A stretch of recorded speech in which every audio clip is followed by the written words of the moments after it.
Action 9 is really at the heart of McKinsey's aspirations around sustainable, inclusive growth. And that is, at its core essence, it's about finding opportunities to help communities, to help citizens connect with the growth opportunities that are really, in many ways, structurally unavailable to them right now. We're creating real opportunities by investing in organizations that provide access to education, training, and mentorship for folks who otherwise wouldn't have those.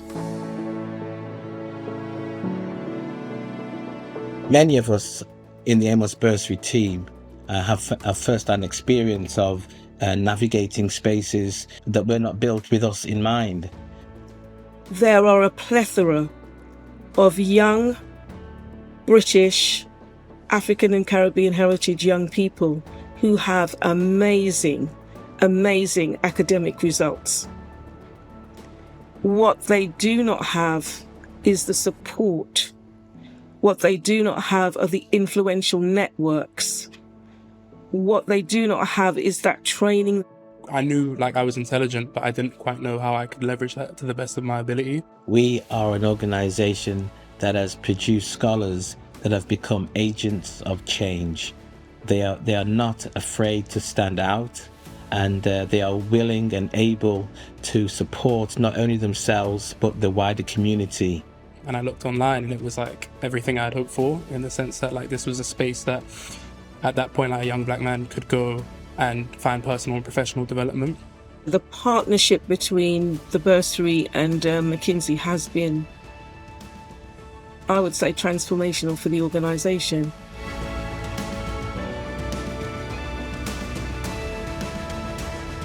So traditional lending systems in the U.S. often exclude entrepreneurs who lack collateral, have thin or no credit files, or operate in low to moderate income communities. And that disproportionately affects BIPOC, immigrant, and women-owned businesses. One of the most important reasons that Kiva US's work matters first is because they're kind of seen as the first rung on the financial access ladder. We've had real impact at Kiva through our partnership, and mostly through our fellowship. Having the support of a full-time employee at a nonprofit where our Kiva is a little over 100 people, but our US team is about 7. And so adding one full-time employee to that is nothing short of transformational. One of the projects that we did was launching among a small test group, direct mail campaign so that borrowers would receive an in-person communication for the first time. After seeing that be successful both in increasing first-time repayment rates and also overall repayment rate, Kiva now sends 3 different letters to borrowers throughout their loan cycle. The part of the Kiva US program that I'm most proud of is just the day-to-day, very real impact we are having on people's lives and the lives in the community where these small businesses operate.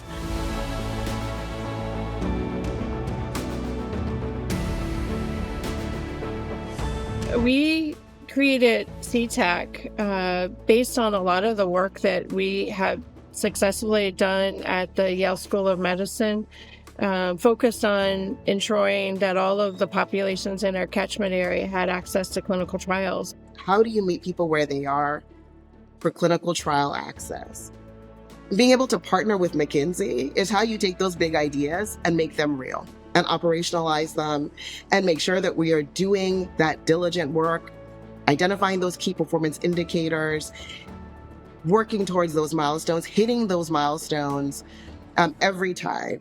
When I had the opportunity to connect with a community leader and hear his story, he shared that he had received a life-changing and fairly scary prostate cancer diagnosis, and very quickly was actually able to participate in a clinical trial that saved his life. He lived in an area where trials were accessible, and very quickly got into one, and it really changed the outcome of his diagnosis and the trajectory of his life. You know, he talked about how he's now able to experience his grandkids growing up, continue his career, and he's now having a huge impact with his story. I'm really proud of the work of CTAC. I think we're making incredible scientific contributions and discovery. Over 1,000 people have accessed clinical trials and participated in them because of the work that we're doing. And we're now in a position to take all that we've done and actually move into successive scaling.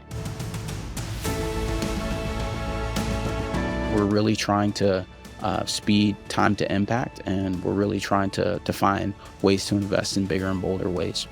I'm most proud of the impact that Action 9 has had on lives and communities. And we're expecting that to scale up by multiples by the end of our 2030 commitment. Economic inclusion is profoundly important to our society. It has implications for social harmony, it has implications for our economy. And so I don't know that there's anything more important.